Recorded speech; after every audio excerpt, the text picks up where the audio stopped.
Hello, everyone, and welcome back to Around the Arena, your weekly The Finals podcast covering everything happening both inside and outside the virtual arena, and hosted by The Finals Central. I'm Sam, and I'm joined by my co-host Cody. And if you're watching this episode with video, you may notice a familiar face. We've got a caster from the Grand Major 2025 joining us here this week, Rio. Just a reminder, we are live recording this on Twitch and YouTube every single Thursday at 8 p.m. Eastern Standard Time. The edited version will, of course, be on Spotify and YouTube tomorrow on Friday. One quick announcement before we get into the episode, though, is that TFC Pugs are here. They're happening on Tuesday nights in our Discord. If you're watching live, you can type in !Discord in chat to join.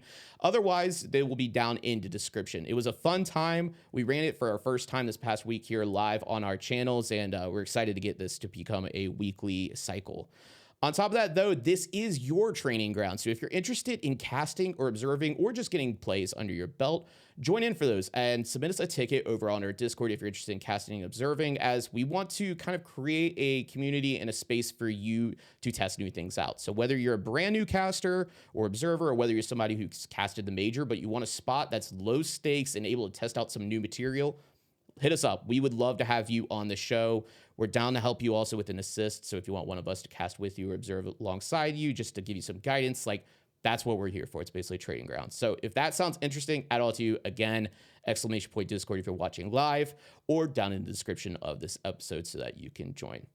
And once again, Rio is joining the pod. We are very, very excited. If you haven't seen his previous podcast with Waltz, The Vault, it is an incredible podcast that covers a lot of the Finals Esports, and especially a lot of exclusive one-on-one interviews that just have been amazing. People, I think, like Lamp have been on there, STN, I know, Mealfum. There's tons of people, and I've always loved that podcast, and we're very excited to be bringing him on here weekly as well alongside us, Rio. So welcome aboard, finally. I guess you're officially with TFC, at least for Around the Arena.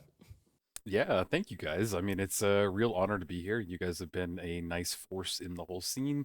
So I'm really happy to kind of be joining you guys and to kind of help out with the esports side of things and just give you my take and my info. And one thing that I'm really excited about is the fact that the finals is, played in three stacks. So just kind of pointing out that we're now a three stack might be kind of strong in the arena. That's kind of what I'm feeling. Yeah, absolutely. Well, we will definitely join you in the arena as well. Cody and I often needing a third, so that actually just works out very conveniently. Was a surprise. Cody, I know I've been yapping and you've been looking pretty over there. How you doing today? I'm doing really great. I'm just so excited to, just talk to Rio again. We got to have some incredible times in Sweden, cough, cough, the pub crawl, but we won't talk about that. But yeah, just Rio, I'm so happy to have you here. Apparently, it's been 7 months since you've been on our podcast, which I think is a little too long, but I guess we can expect to see you a lot more now. Yeah, definitely. 7 months. The time flies, and I feel like the scene was such in an infancy like 7 months ago. It's wild to see how far we've come. I mean, like from then, we didn't even know if we were going to be casting the major. We didn't really know what the plan was. We knew that the major was happening and teams were really starting to kind of develop, but we didn't have any of the big orgs on the scene, as I recall. And it's just kind of amazing to see where we are today.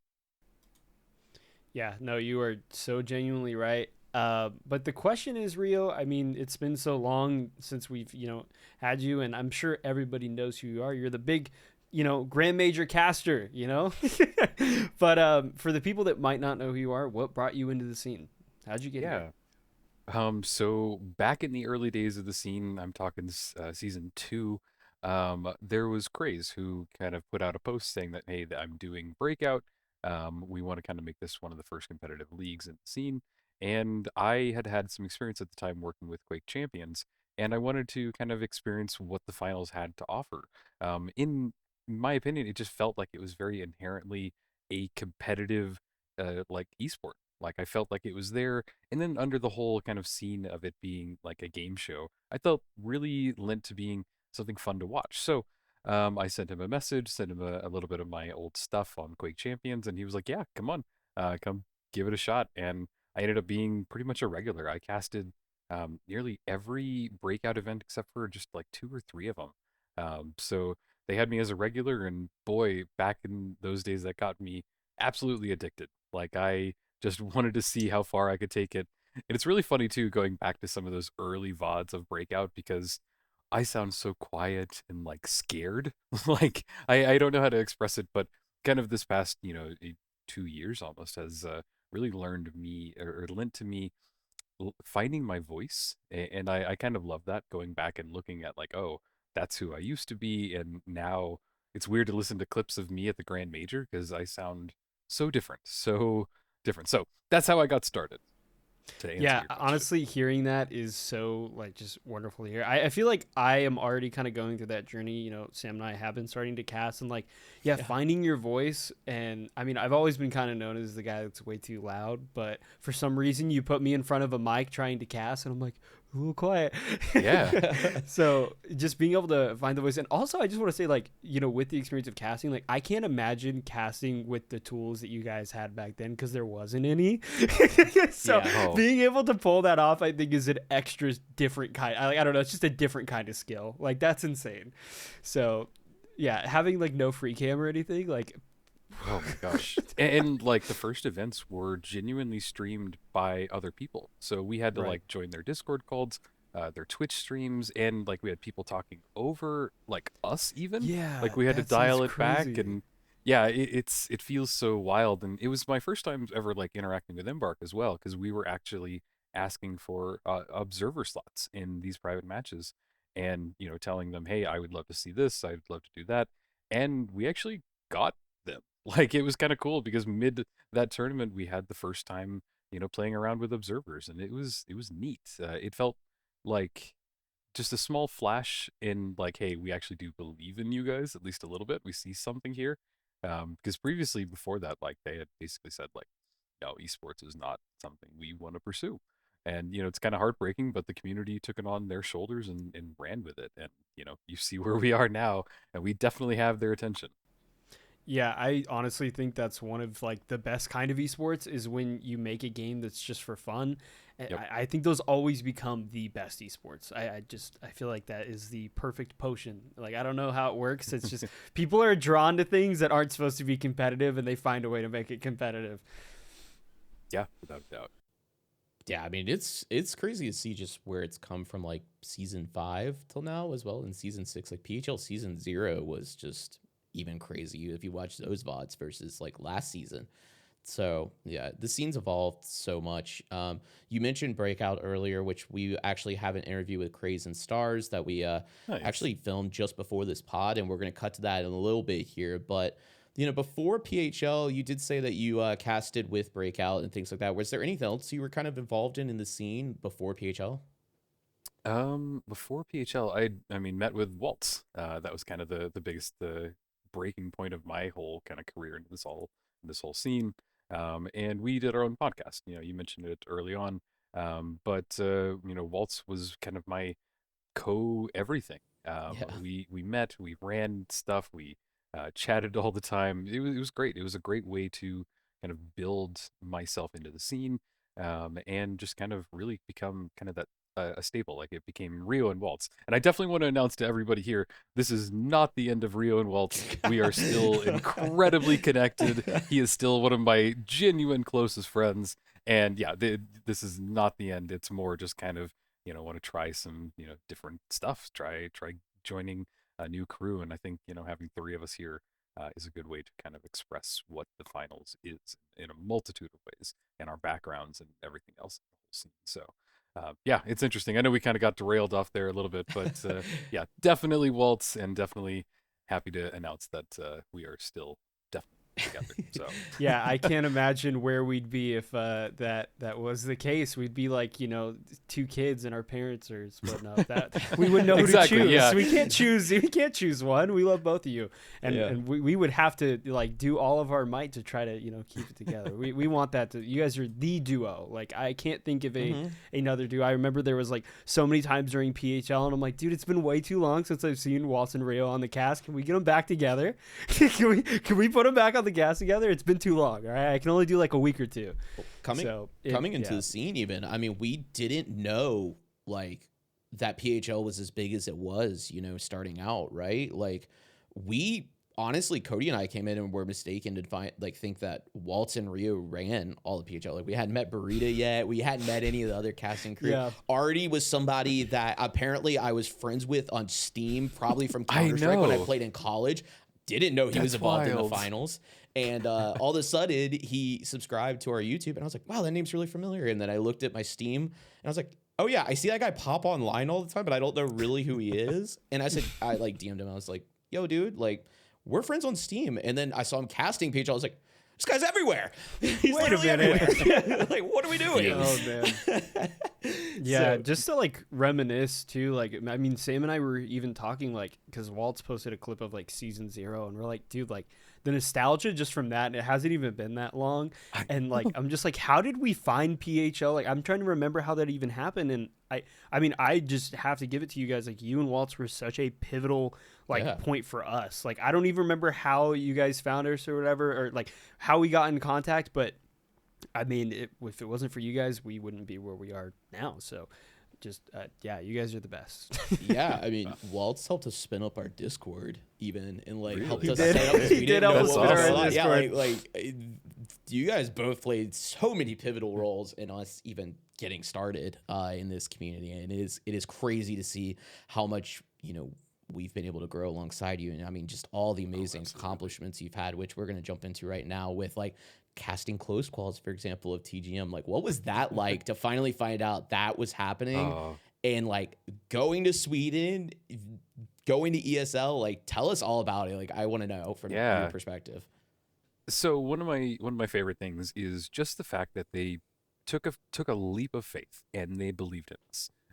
They were looking at not even having us as casters, bringing on a professional crew, and I heard about that a few months before it had all been said and done, and it just it hurt. And just the fact that like they sat down, they talked to us, they listened, and they took a chance on us, like on me, on just somebody that has been in the scene, and I love that, and that filled me with so much just passion, just like I am going to do my best. On the plane flight over there, I was watching VODs, I was taking notes, I was trying to work on name pronunciations. I was going to do everything that I could to give them a show because they believed in us. I wanted to give them a show that was worth believing in.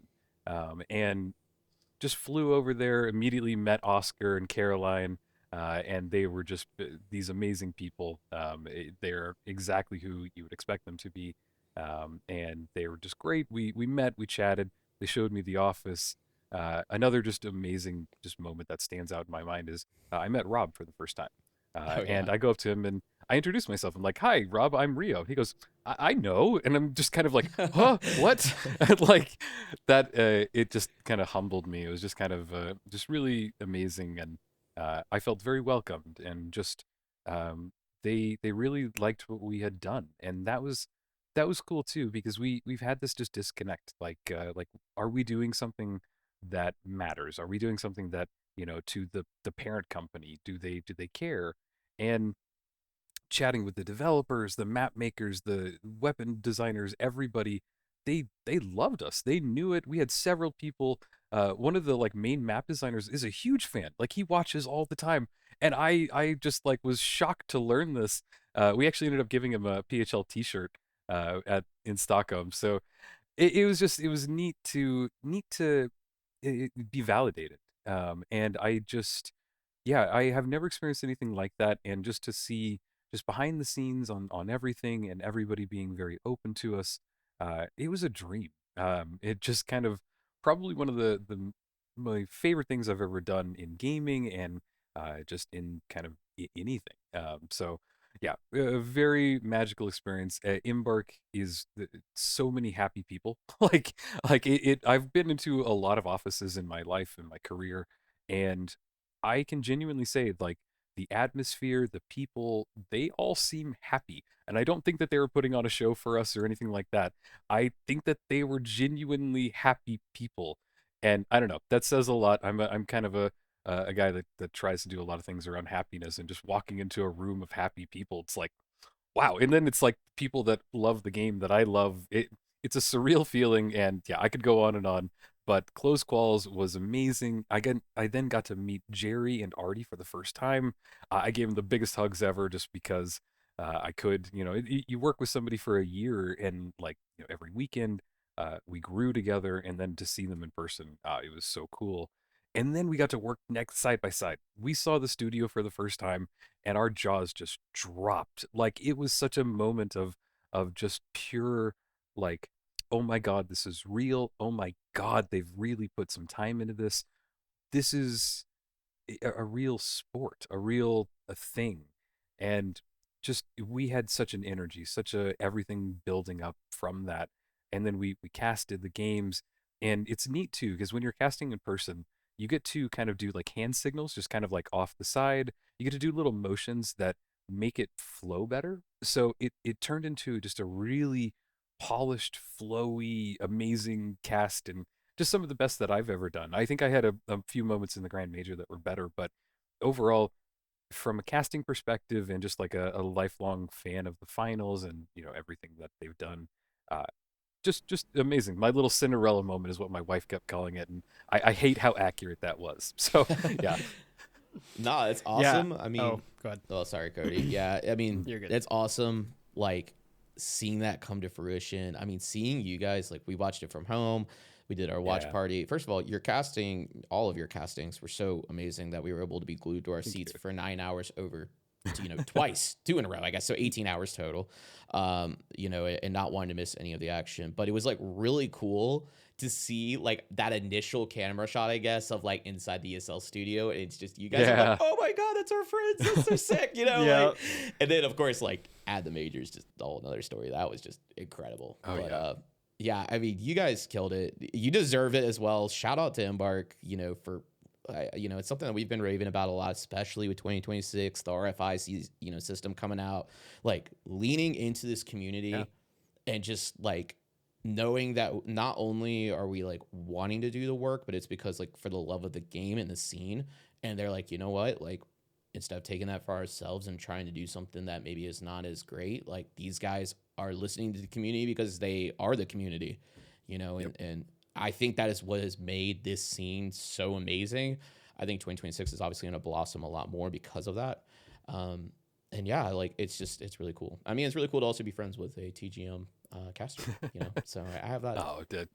It's weird too, because like it doesn't feel like a giant accomplishment to me. It's so weird to like categorize it because it just felt so right, and I don't feel I'm gonna struggle to express myself properly on this notion, but it's just kind of like it just felt like it was something that was supposed to happen, and it's amazing when all of the pieces fell together, and I'm still in awe, and like looking back, everything's in still just this big giant blur in my head because so many things happened in such a row, and I'm kind of jumping the gun going to the Grand Major, but like just so many things. Like I met so many people that I've been dying to meet. I had friends and just drinks and so much excitement and happiness, and I don't know, your brain just kind of overloads. It's like having the most amazing vacation and then just everything keeps happening. I don't know how to put that, and I hope that anybody that is like wanting to go to the next Grand Major gets to experience that. Go find your friends, start saving now, tell them, turn it into this grand adventure, because it's just something that if you really love this game, and if you're listening to this podcast, I assume it. Like, I hope that I am there to meet you next year and shake your hand, say, whatever it is, because it's just, it's special. And I think that's probably the best way of putting it. But Yeah, no, I like you brought up so many good points on like that whole conversation, but just one thing that even Sam said is like sitting in the crowd and hearing these people that I've talked to, people that like, I've really just developed relationships with, people that I call my friends, and I'm like, dude, they're on the screen right now and they're here, and it's like, meeting Burrito, and I'm like, dude, this guy's really tall. And just like meeting everybody, and like, getting to see Young, getting to meet the players, like, having like Grad as we're walking out of the hotel, and like Lamp and then be like, yo, the TFC boys, and we're like, yep, okay. Or like, getting to meet Rob, and he's like, oh yeah, don't worry, I know who you guys like. There's just we could talk about Sweden forever. If you haven't gone and you are even just like teensily thinking about going, you should absolutely go. I mean, Sam and I have always wanted to go to an esports thing. We talked about CDLs before back in like 2020, and then COVID came around. It was like a whole thing. And we like, I wouldn't, the first time me going to an esports event, I wouldn't have chosen anything else except Sweden. I mean, it just undescribable. You could, like you said, you could talk about it forever. It was just, it's insane. And seeing you guys again, just casting, I could tell how much love there was just put into it, and every step of the way, and being able to do that for like over 10 hours is insanity. And there was never a point where there was like any sort of falter in just the absolute just dedication and love. And that's what has inspired, I can say it, and I'm sure Sam will agree, like just us. You guys consistently inspire us, just seeing the absolute passion and love that you bring to the game and casting. I mean, we did not even think we wanted to do this, and we're like sitting there just watching you, and we're like, yeah, we got to do that. That's so cool. Heck yeah, man. That's really that's awesome, man. It really makes me feel very special, and it's awesome. I want to inspire people, and too, like I do want to kind of touch on that for a moment too as well. Just the fact that like we have had a lot of people express interest in joining casting, doing something for the finals, doing it. Do it. If you are wanting to get involved, now is the time. And I say that too because like I don't want to keep casting. If I am not a caster of the next major, it's because there's somebody that came up and is better than me. And I am okay with that. I want the scene to grow. I don't want it to be a gated community. And I think that that is how we grow. We recognize that there are other people beyond our realm and they want to help. And I think, that's just kind of what we're going for. So my kind of my message on that would be, if you're wanting to get involved, find a way. And I love that you guys are doing that as well. You're hosting your own little pugs. You're doing it every week. You're letting people cast. You're letting people play. That's what we need more of. So if you're looking for an opportunity, I mean, message these guys, do anything, even myself at this point. We can get you connected because this is a tight knit scene. And I love every person that I've met in it so far. Yeah, no, you've said it so much better than I could ever say it. I mean, I literally just had the Heist Games at me and Sam on Twitter, and they're like, hey, we have like a French caster. I was like, I don't know anything about the French scene. I don't even know if it exists, but they should make it. Yeah. They should make it happen. And I even messaged them. They were talking, like, we can give you like a clean feed into our like pugs, like cast it, do whatever we can to help you. That's but awesome. Like, if the scene doesn't exist in your place, that means you can create it and do it. I mean, this game is incredible. I promise you can relate it to something somewhere, somehow, and someone will find a way to enjoy it. It's make the scene if it doesn't exist. Get some homies together, start a stream, someone will come by. Well, funny enough, and we'll jump to it here in a second, but in this interview coming up that we did with Craze and Starz, they said like it comes in twos, and they were a duo. Waltz and Rio were a duo. Cody and I are a duo. And like Cody said, find a friend. Like start it up. And we've said it on the pod before, like our first episode of the pod was like an insane amount of viewership for a podcast, first of all, in the finals. And it's been nowhere near that because, I think YouTube algorithm does what YouTube algorithm does. But the point being, like, my recommendation as well, find a friend and look for holes. Look for what we aren't doing. Look for what you think can be improved. And if you think something can be improved, do it. Like it is there. Don't worry about stepping on toes, things like that. I think everybody in this scene is just so, like I said, in it for the love of the game to like try to grow it. And if you're doing something to help that, first of all, reach out to us. We would love to help you if we can.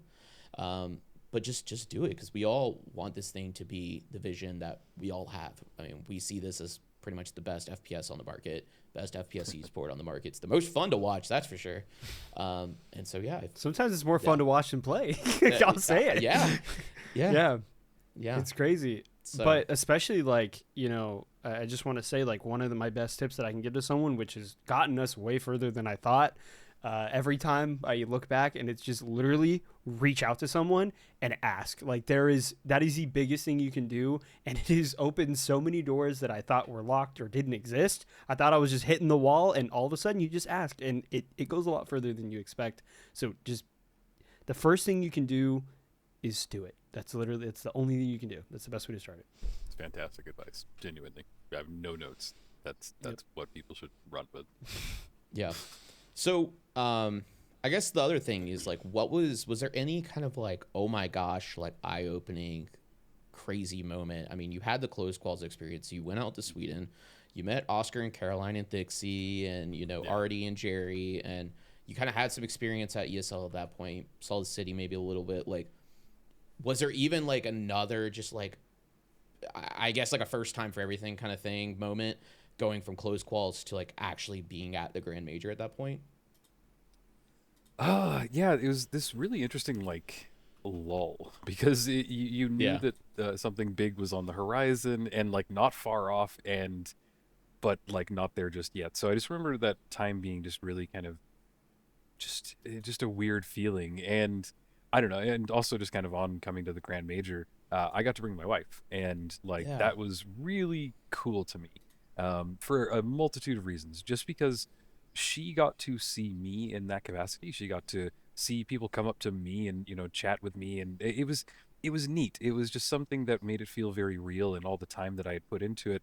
Real, but also like my wife, like she has been there and she's been a supporter, and she got to see that her time and everything that she's done to support me also is valid and has been really just amazing, to have that support and just have that there, and then watching me alongside Burrita as we cast, and like it was amazing. And then we stayed in a big giant Airbnb together, so we all kind of rented it with all the casters, and there was my wife, and all of them were just so amazing towards her, and just she walked away with a tons of friends, so including you guys. She has literally said that on multiple occasions that, oh yeah, those guys definitely consider my friends. So to me, Yeah. that was really cool. I know it's probably not the answer you're expecting, but that was one of the moments that really kind of made it feel real. That like I got to view it a little bit through somebody else's eyes, and that was just That's cool. Yeah. a neat perspective.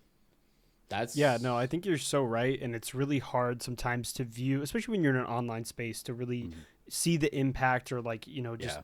kind of just see it, because it's not physically in front of you. It's hard to just view things from a screen, and having that moment where everything kind of is all in front of you, and like you said, like your wife is such an incredible person. She's so nice. She's so sweet. Yeah. Yeah. I mean, it was all just. Yeah, it's great to have it in front of you. It really changes your view, your perspective of everything. Because, I mean, even just in terms of, like, say, people that watch or know you, right? Like, it might seem like, oh, 100 people are watching, or 10 people, but it's like you put 10 people in a room. It's a lot. It's a lot of people. Yeah. 100 people, and then you keep, Xing that. It's like, dude, that is a lot of people. Yep. That's crazy. Yeah. Yeah. And I brought a bag of 75 fortune cookies to the meet and greet, and I handed them all out in about an hour and a half. And that blew my mind, because it was players, people, like viewers, devs, it was everybody, and like people wanted a fortune cookie, and I don't know, that was just one of the coolest things. And then but empty bag, and I was like, I did not plan for more than 75, and that just blew my mind, because I didn't think that. I was genuinely like afraid of bringing the fortune cookies, because I was sad. I was gonna be like sad if I didn't give walking away. around, Yeah, exactly. Just kind of like, but it was the opposite. So I don't know. That was a kind of bouncing off your earlier question. That was a moment that made everything feel real as well. Just kind of that, like, oh my god, like this. I was this so is... happy how many people I saw going up to you guys. Like, I was just kind of like peeking at it. I was like, yes. I'm like, yes. Thank you. Thank you. Yeah, it was special. I'm like, they should know who you are. Yeah. Was there ever a moment where because like, day one of the Grand Major had an absurd amount of viewership, like 25,000, I think, or even higher than that on Twitch alone. Like, did you see that when you were casting? Did that ever like rattle you a little bit, or like, how did you handle that if you did even see it? We did see it. Artie was also watching chat the entire time. Oh, wow. I don't know how he did it. That kid has like multi-track brain. I don't know That guy's crazy. Yeah. He is. Mad respect, but I can't do that. But it didn't feel real. It didn't feel real. And in my head, I just kept imagining that you just remove a couple zeros and like, okay, there's really active chat for 25 people, but I don't know. You just put on a show. You just kind of get in this mindset as well that like it's a production, and it can go terrible, it could go great, but the show must go on, and you have people sitting and watching. And I made mistakes in the major. Like there were a few moments that I messed up something that I was saying. I remember I had a big mistake when I was trying to explain the format, the heat system, but that's just how it is. And that is part of being a caster and being a professional, is how quickly can you pivot. I made a mistake. Oh God, is it going to shock me, or is it just kind of go forward and just let it roll? So that's part of it, and it does get a little scary with the big number, but it's also a little exciting. Yeah. Very cool. Yeah, I was gonna say as well. I keep cutting you off. You're so good. You're sorry. good. We're having to figure But out I was just gonna the say- three people, you know. It's a new thing for us. We're We'll getting figure used out. to it. We'll get better at it. But no, I was just gonna say, like, I kind of try to remind myself too that, like, people won't remember, you know, a lot of the in between, and you're always your biggest critic, and people are Yes. going to remember really the beginning and the end. So as long as you make those two count, and those are the biggest points, Yeah. they won't really matter too much about the in between. So, and I mean, I will say the major, all of it was incredible, but just, you know, I try to use that as a reminder myself. And I mean, that's what people remember, is those big moments that you guys are, you know, screaming, or this crazy moment. Nobody's worrying about those little things because you're just brushing them off and moving on. 1 5-second flub to, you know, 10 hours of no flubs is pretty good ratio. Yeah, you know, that's really, Exactly. if you get the ratios in, you're pretty good. Yeah, you're That's shooting if pretty you high. go by the you're doing American good. if you go by the American grading system, you don't need a ton to be passing, okay? Yeah. You're good. Easily got a 75. Yeah, We're good. you're an We're A. good. You're an A for a long time. Yeah. You're good. Yeah, you got a huge cushion to pad any flubs Yeah. and mess ups. Plus, I Yeah. mean, you guys have been doing it for so long between day 1 and day Yeah. 2 that it's like, I mean, at some point, I'm shocked that you guys had your voice and were able to. I know. I'm surprised you didn't cut at some point, and you're just Yeah. Oh, but there it's was like just you're such tired from sleep deprivation. You're Yeah. like, there was such an energy in the air too, and it was cool because like some of the broadcast people were getting into it, and like we even Yeah. asked them after. We were just like, "Hey, have you heard of the finals?" And they were like, "No." And we're like, "Okay, but after watching that, would you play?" And they're like, "Hell yeah!" And I was like, "Yes!" And we got that response from multiple people, the camera guys, people just in the hallway, and I don't know. That was my favorite little like just the amount of adrenaline just in that room was just, yeah. yeah. And like I had one of them come up to me and just saying like, I have worked with, you know, professional talent for years, like casters and everything. They're not as into this as you guys are. Like you guys Oh, yeah. had a different kind of energy, and I don't know, it's really affirming. I mean, I've always said it. I tell Waltz all the time too, but I'll say it again, is that I have watched a lot of esports in my time. Sam can vouch. We've watched, you know, a lot of esports Yep. together, and it's like I don't really listen to the casters all that much. No. I'm sorry, you know, it, like, I'm sure they're doing great stuff, but a lot of the time, you know, I don't know. It's just I don't really care to listen all that much, but something about, you know, like the finals and you guys, like I'm like I sit up. I sit up in my chair. I'm like, hold on, Rio's talking. We gotta listen. Yeah. So it's just the level of like understanding, and just like I said, you can feel the passion coming from you guys when you're casting, and that I think really just shows as a viewer and kind of locks you in. I don't know how to explain it. Everyone's sitting there off their seats, the littlest things, you know, at the Grand Major, someone turns a little bit to the right, and everyone's like, oh, Yeah. you know. So Yeah. you absolutely feel it on the other end. So That's so exciting. It works. Yeah. No, you're absolutely right, Cody. And, you know, one thing I guess we got to ask now is what maybe you want to see coming into 2026 Rio and TGM, I guess, 26. Like, what more could you ask for TGM 26? Yeah, that's a really good question. And I think that I just want to see things bigger. I want to see things, you know, just more of a lead up to it. I felt like it was a little disjointed, kind of as the few months before the major. I felt like people didn't really know it was even happening if you weren't inside of the scene.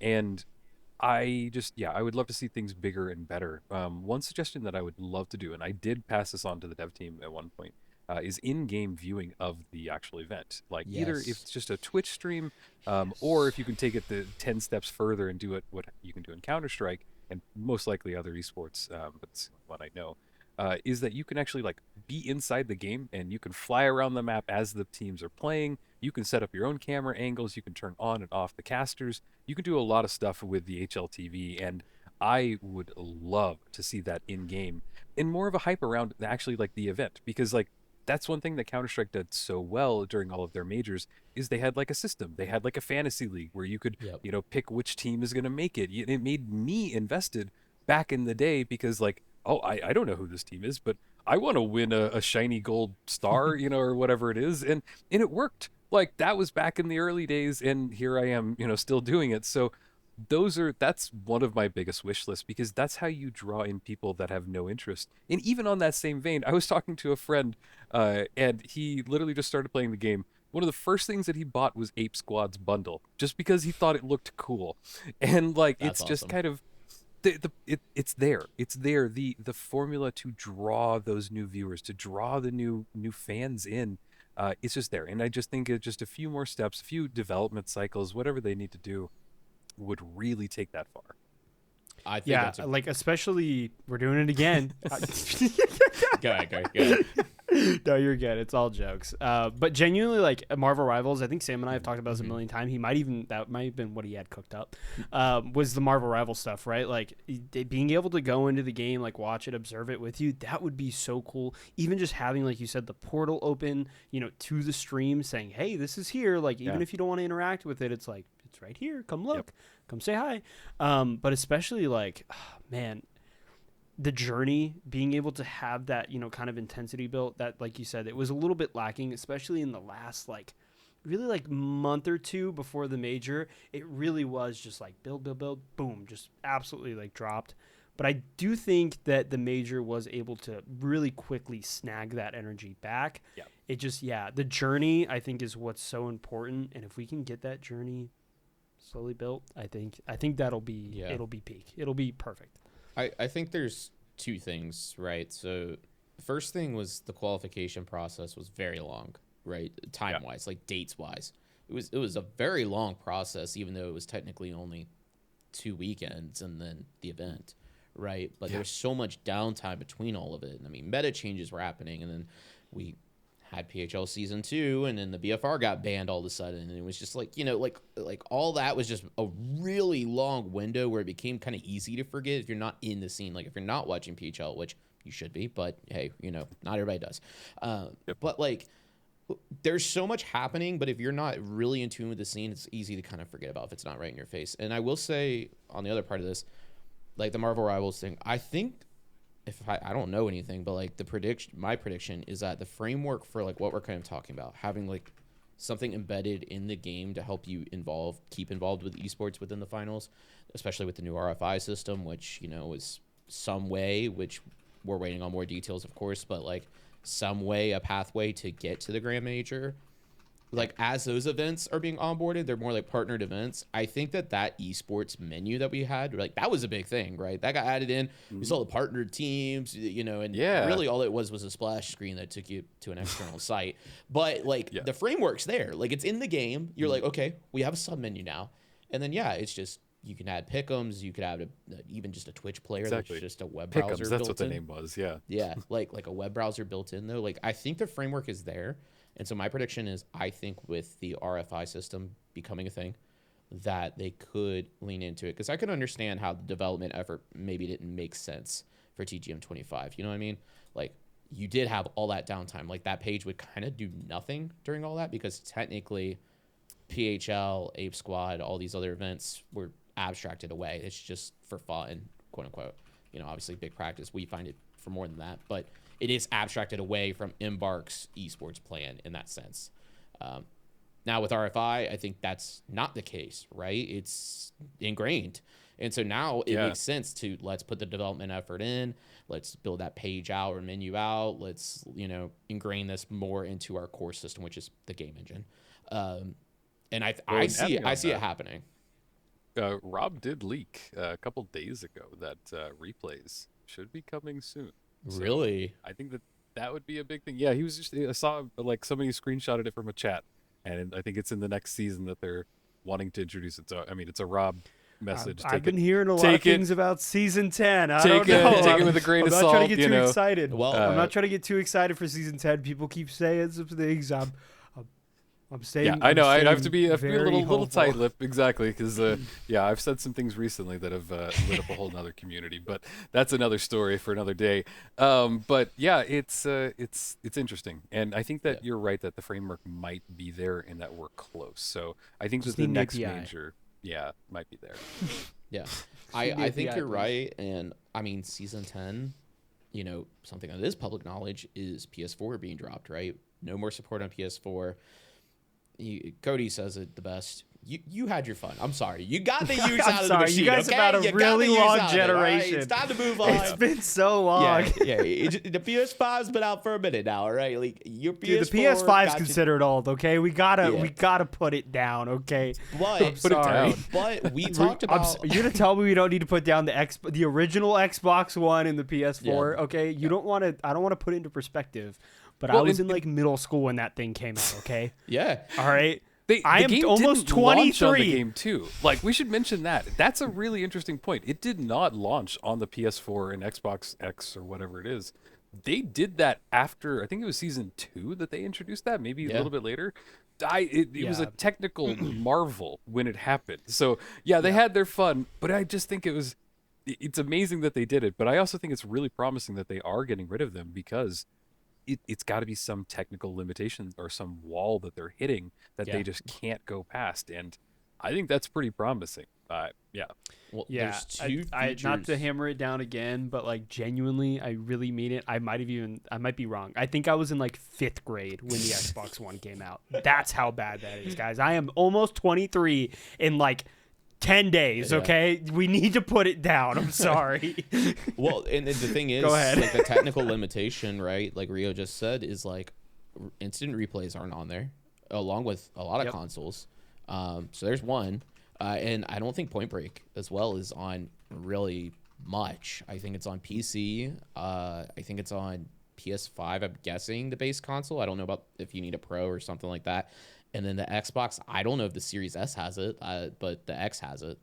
But I'm not even sure if those have limitations, But like, yeah, we did an episode, I think, of the pod. We at least started the fire in Discord about the getting rid of old hardware and just being like, it's bad for game developers. Like we understand it hurts the player base, sure, some of the numbers, but like at the end of the day, you're hurting your new gen players because you're still catering to the old gen. And kind of blocks you from innovating, and I personally am all for Embark, moving forward with innovation. I mean, this game obviously is very demanding on the server side. I mean, we've all played Kyoto when somebody bottle flips the pagoda and the entire server about black screens. It feels like because I think US East 1 goes down for about 20 minutes when that happens, and they move you to a new cluster. I mean, like I don't know. I've said it before in the previous pod, but like genuinely I remember devs coming out and they're saying like, hey, I know everyone's really unhappy with like the current generations, but I want you to know the reason why we don't have those big jumps is because we are supporting these older consoles,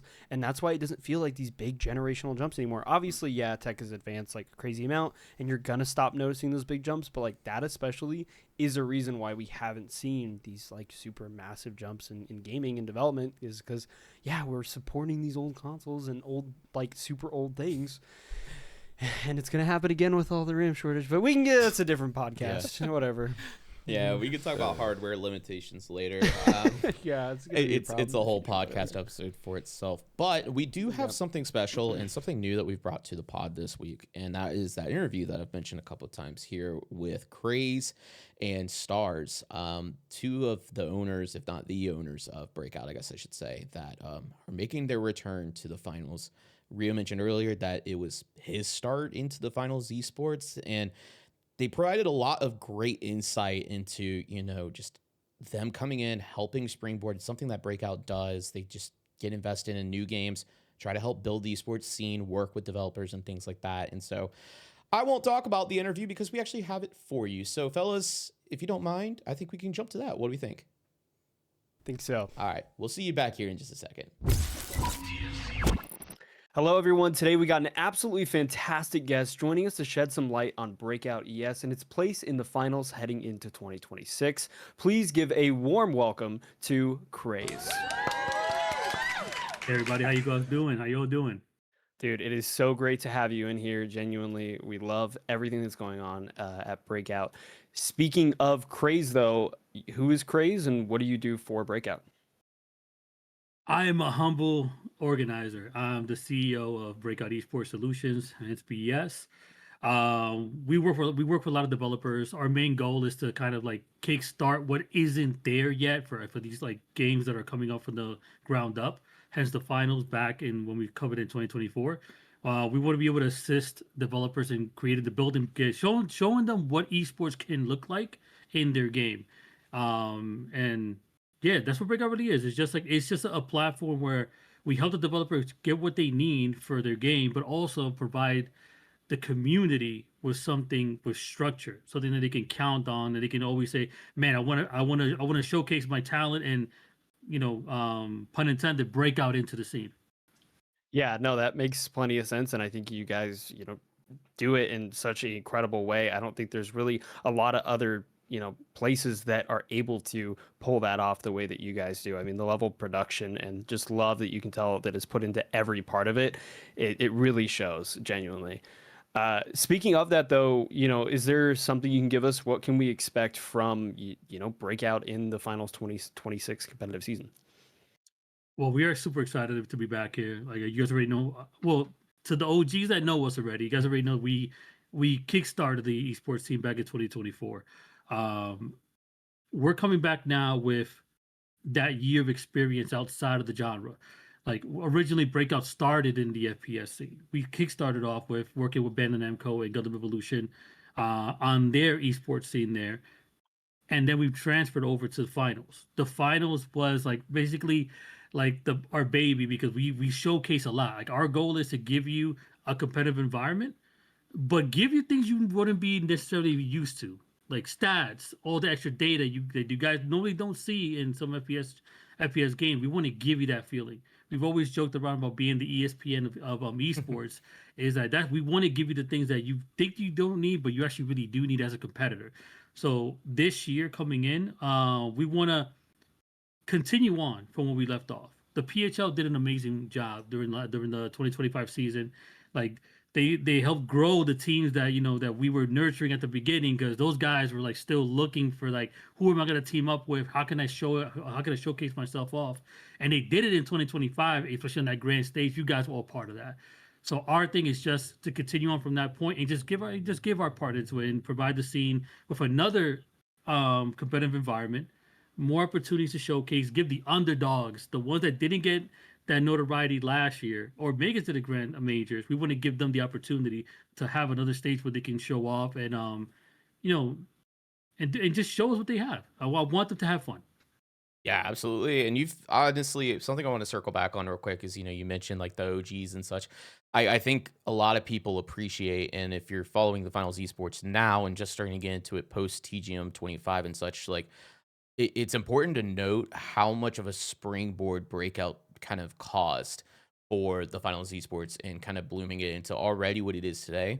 And I also want to just mention, like, it's even more of a big deal, I feel like, now, because you guys came in, you helped to get it off the ground. We had a lot of amazing orgs that are still in the scene, PHL being a big one out of that, that have continued to carry the torch and really help grow this thing over the past few seasons. But, post TGM 25, it's great now to see you guys returning, seeing PHL collaborate with you and all these other people starting to, mesh and meld together to, work with Embark and work with the rest of the scene on just like, what's next? How can we, start the catalyst to make TGM 26 and the future of finals esports even better than it already is? Because, the player base itself, if you look at the Steam charts and things like that, finals has actually held pretty consistent pretty much the whole time, right? They've held, around 12K to 15K concurrent on Steam. We obviously don't have numbers for the consoles and things like that, but esports has been a thing I feel like that keeps players playing, or at least people interested in the game. I feel like, if you go on Twitch and you look at the front page for the finals,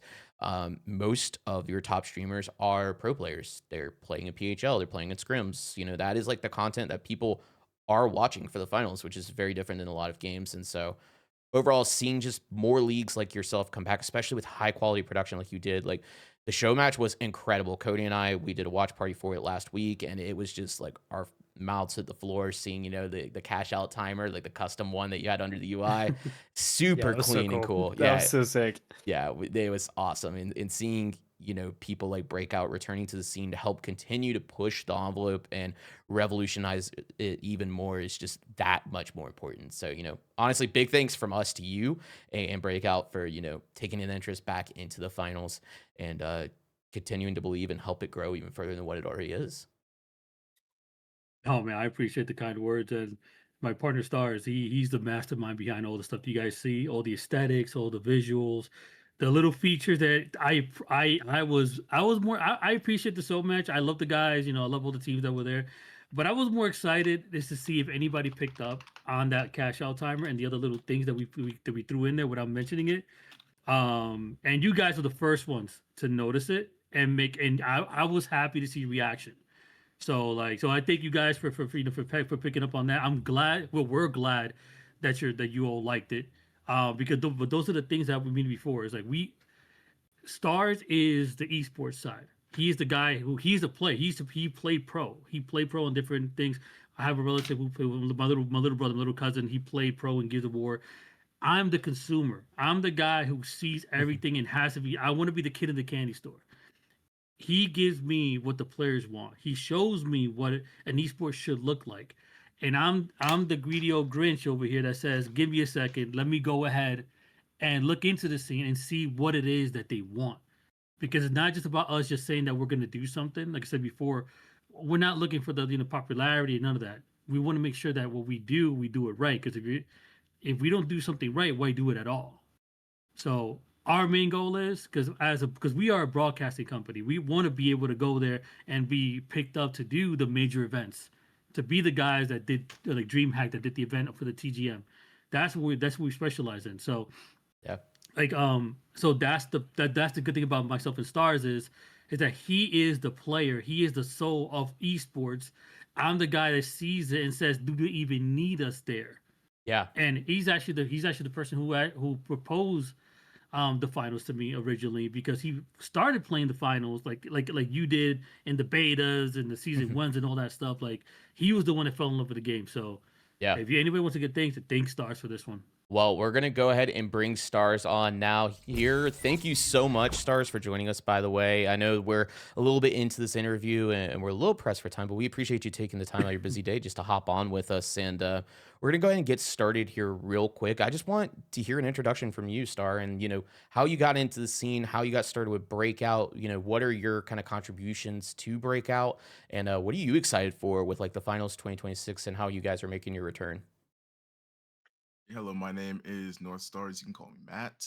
I am the chief technical officer with Breakout, so I handle a lot of the backline systems with all our spreadsheets, our documents. I'm the main producer for our events as well, so I also help oversee and coordinate our productions. And for the finals, I'm just excited for the competitive scene this year. It's been a long time coming, I will say, and it was exciting to watch the Grand Major and watching a lot of the players that we watched when the scene first started, like truly grow and shine on the stage. Cool, very cool. Well, we're happy to see you make your return into the scene. We've just said that, Breakout has been such a pivotal thing kind of since the start of the finals esports. It was really the springboard that got us to where we are. And now that you guys are coming back into 2020 post TGM 25 into the 2026 season, like I'm very excited to see how you guys and your collaboration with existing leagues like PHL and such are going to continue to help evolve this scene into finally, what a lot of us believe it can be. We see the vision. We're 100% on board here at TFC, and it's something that we're just very, very passionate about. So, one thing I do want to ask you guys both is, what advice can you give someone who's like wanting to start their own tournament within the finals? If there's people out there that are wanting to get involved and help grow the scene even more. We've already seen such an influx in just community tournaments with all sorts of fun gimmicks and things like that. But, what recommendations do you guys have for somebody that maybe is looking up to somebody like Breakout and maybe one day trying to do something similar? Wow. Honestly, just think about the community first. Like if you're gonna looking to do something like what we're doing now, you're a player. You know what you like. You know what you don't like. You know what your fellow players are into. You know all the ins and outs of this game. Start with something fun. Don't just want to come in and say, I want to be the next big whatever, like the head honcho. I want to be the top of the totem pole. Start small. Yeah. Start doing like what our academy guys do and the other genres that we cover. They do the gimmicky matches, the mystery tournaments, and all that. Give them Like I'm be honest, I'm not. He's the pro. Like he's the guy who plays. He's the guy that he should be playing one of those teams right now for TGM. I'm the guy that loves TGM. I guess Team Deathmatch. I jumped up the other day with some of the fighting game staff members that we have, and we had an absolute blast. Yeah. Come out with the like what we call gimmicks, not a bad thing, is more like the fun stuff, like the party game, like get into those things. There's a place for everything. Embark wants to see that. They love to see the TGM stuff, the official lineup, the official formats, but they actually want to see their game showcase. Give them that. If nobody's doing a 3v3 tournament, which if people these pro players love, do it. Yeah.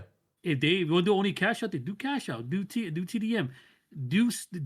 Take the game and showcase it to the world. Show what you love the most about it, no matter how. If it's not the most popular game mode, but if you like it, give it a shot. You don't lose anything. And believe you me, there's a niche for there's a niche and there's a place for everybody. There's gonna be a group of people who want to go play that game mode that you love the most. Yeah, awesome. That's great advice. Starz, did you have anything you wanted to add to that?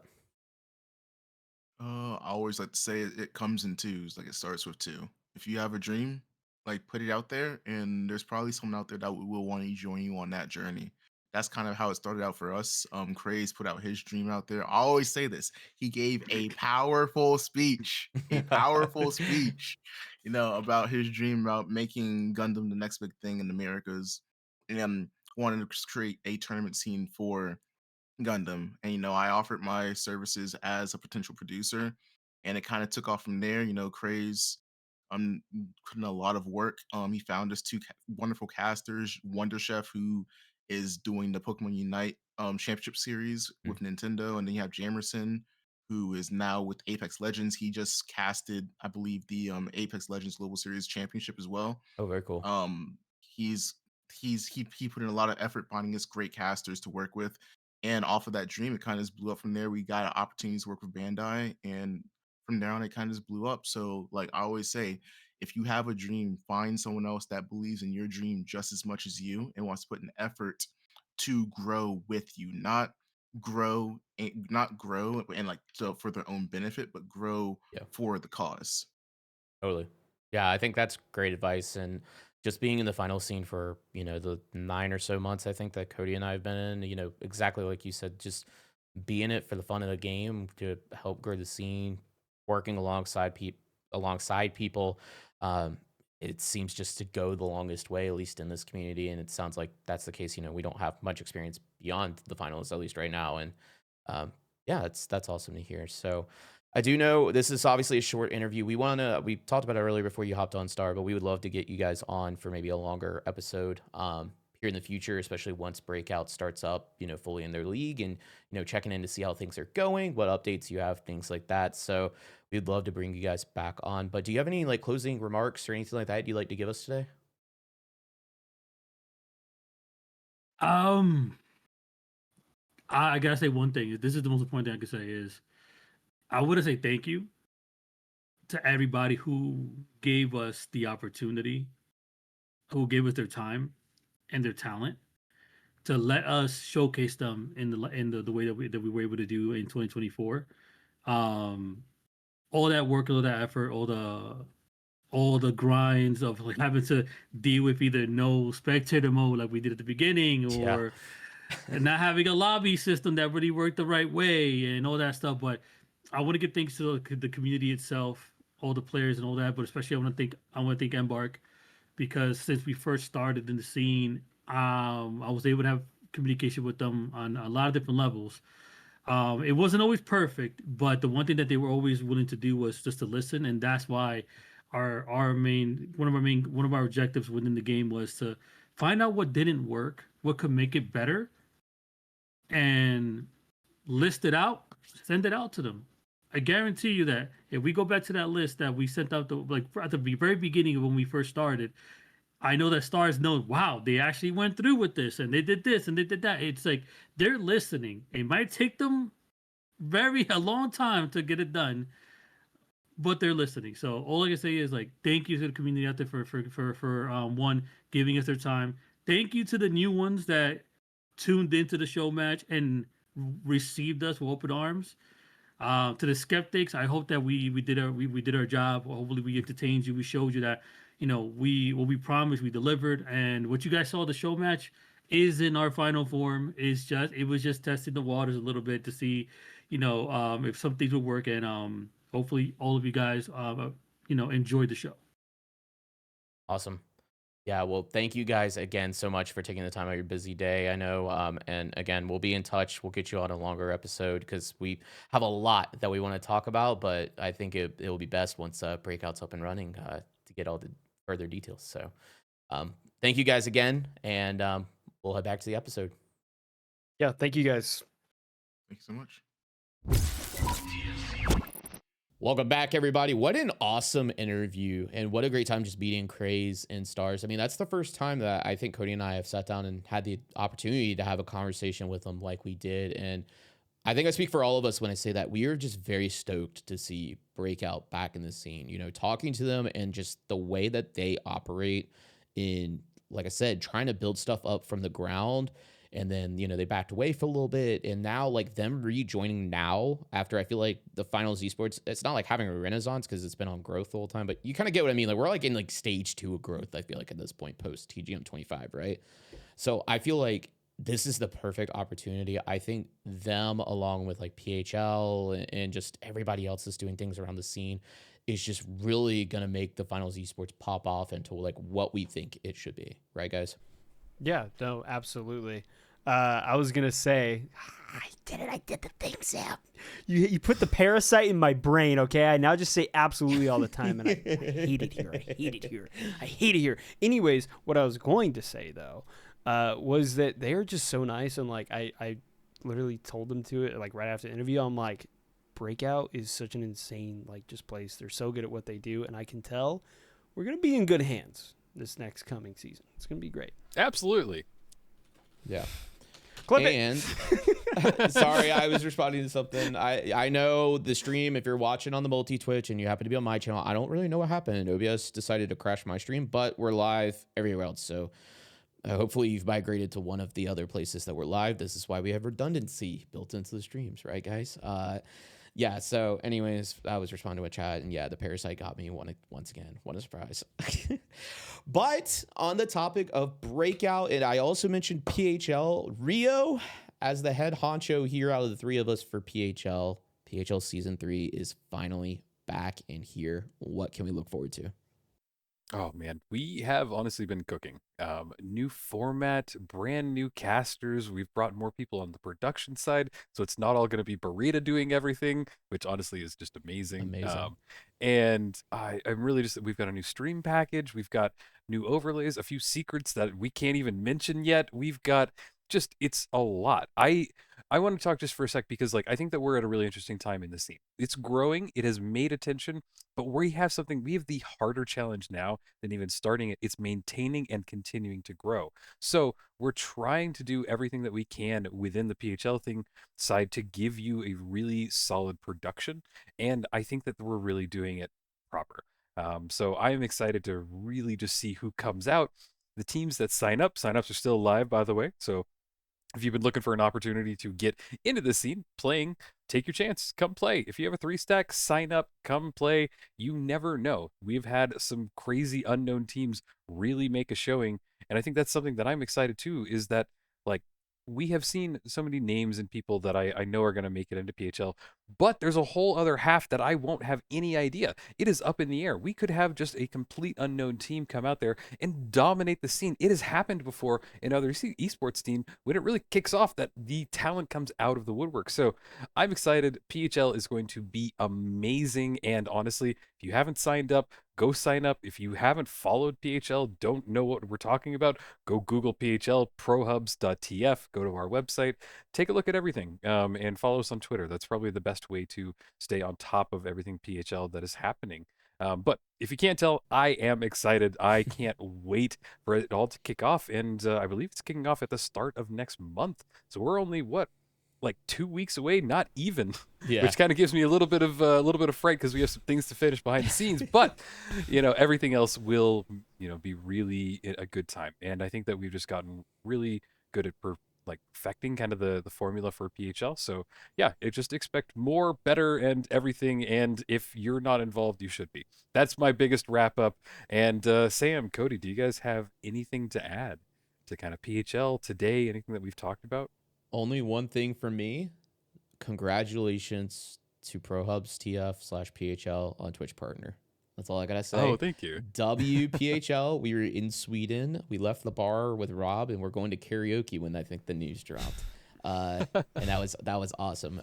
Congratulations. That does mean new URL right on Twitch, PHL TF, I think now, and yep. So a little bit of a new place. If you have the bookmark for twitch.tv/ProHubsTF, update your bookmark. It's now PHLTF. Okay, but of course, from Cody and I's perspective as well, we're very excited that PHL is back. That means the watch parties is back. I think we can share that we might be involved with B streaming again. Maybe we'll see.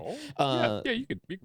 Okay, cool. Yeah, we're gonna be your B stream again for PHL this season, so we're very, very excited. So I think it's a little bit different, right, Sam? I think we're doing the entirety of Saturdays now. yes, so we will be both EU and NA. Yeah, that's correct. I'm not sure the a little bit details, but yeah.